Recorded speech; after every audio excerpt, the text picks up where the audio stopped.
Your Real Standard is What You Tolerate by Curtis Stoaks. Your organization's real standard is not what appears in the handbook. It is not what leadership says during a meeting. It is not what appears in the values statement. The real standard is revealed when enforcing it becomes uncomfortable. Who receives an exception? What gets explained away? What behavior continues because the person producing it is valuable? What commitment is missed repeatedly without any condition changing? What rule applies firmly in one part of the organization and flexibly in another? Those answers reveal the real standard, because what leadership tolerates eventually becomes what the system permits, and what the system permits eventually becomes normal. Consequence is one of the 5 forces inside the durable performance system: incentives, authority, information flow, accountability, consequence. Accountability defines what people own. Consequence determines whether the expectation remains believable. Without consequence, a standard is only a preference. That does not mean every mistake requires punishment. It does not mean leaders should create fear. It does not mean people should be humiliated for imperfect performance. It means something in the system must change when a meaningful standard is repeatedly missed or violated. Without that change, the organization learns that the standard was optional. This is how tolerance becomes permission. It rarely happens through one dramatic decision. A deadline is missed during a difficult period. Leadership understands the context. A behavior creates friction, but the person is valuable. The issue is handled privately. A senior leader violates a standard, but correcting them now would be politically expensive. An exception is granted to preserve stability. Each decision is understandable in isolation. Together, they create precedent. People observe patterns. They notice who gets corrected. They notice who gets protected. They notice how long enforcement takes. They notice whether strong performance creates flexibility. They notice whether managers are backed when they hold the line. And they adjust. That adjustment is organizational learning. It happens more powerfully through consequence than through communication. When standards are enforced consistently, people understand the boundary. When enforcement varies, the standard becomes conditional. Conditional standards force people to study personalities instead of principles. They ask, who is involved? How valuable are they? Who protects them? How visible is the issue? How much political cost would correction create? Can the standard be interpreted differently? Once those questions become necessary, trust begins to weaken. People stop believing that the stated rule governs the system. They begin navigating the exceptions. This is especially dangerous with high performers. A person may produce strong results while damaging trust or creating rework. Leadership sees the output.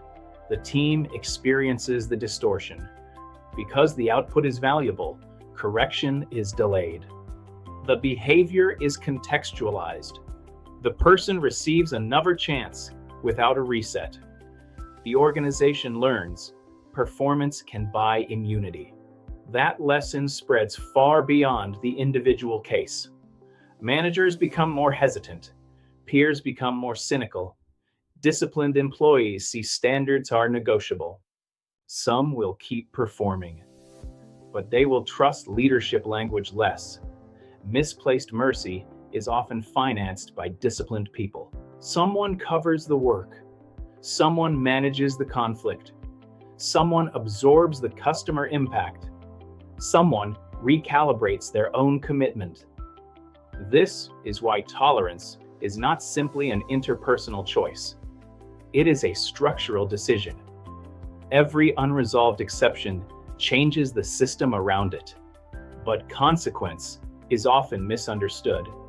Many imagine punishment. A consequence is simply a meaningful change in the condition following the miss. It might mean reduced discretion, additional review, a visible ownership reset, narrower scope, a delayed opportunity, a changed role, a formal correction, trust that must be re-earned through demonstrated behavior. The purpose is not pain. The purpose is learning. A conversation alone may create awareness. A changed condition creates adaptation. If the only response is another conversation, the system hasn't learned. The words may become stronger. But if authority, trust, or expectation remains the same, leadership may have created accountability theater. Strong leaders protect dignity. They remain calm. They describe the issue accurately. They do not turn correction into emotional discharge. They separate the person's worth from the operating standard. But protecting dignity is not the same as protecting someone from reality. A leader should be safe for truth, not safe from consequence. People need to know they can surface mistakes without unnecessary punishment. Psychological safety should make truth easier. It should not make standards weaker. A humane system can still be a disciplined system. In fact, predictable consequence is often more humane than inconsistent consequence. People know where they stand. They do not have to decode mood or politics. There is also a visibility problem leaders must manage. Not every correction should be public. Confidentiality matters, dignity matters. But if all correction happens privately, observers may experience it as public non-enforcement. The system may believe nothing happened. Strong leaders make standards visible without exposing private detail. They can say, the issue was reviewed. The standard still applies. The concern was not ignored. Otherwise, private correction may fail to restore public trust. Predictability matters more than severity. A severe response does not create a strong system. A strong system is one where people can predict what happens when the standard is violated, regardless of status. That requires proportionality and consistency, and upward application. If frontline employees are corrected while senior leaders receive context and accommodation, the system is not consistent. The test is simple. Would this standard still apply if the person were your strongest producer, or a senior leader, or during a difficult quarter? That is where leadership credibility is built. Not when enforcement is easy, when it is expensive. A practical audit can make this visible. Choose 5 standards the organization claims are important. For each one, review recent violations. Who was involved? How quickly did leadership respond? What condition changed? Was the response proportionate? Was it consistent across hierarchy? The goal is not to make the organization harsher. The goal is to make it more trustworthy. Where enforcement is inconsistent, correct it visibly and early. Where a tolerated behavior has been named repeatedly, stop treating it as feedback. It is now an enforcement issue. Where a manager is holding the line, back them. Where status has altered the outcome, remove the hierarchy bias. Where an exception was created, give it an expiration date. Define what re-earning trust requires. Your organization's culture will not ultimately be defined by words. It will be defined by what leadership repeatedly allows, what gets rewarded, protected, corrected.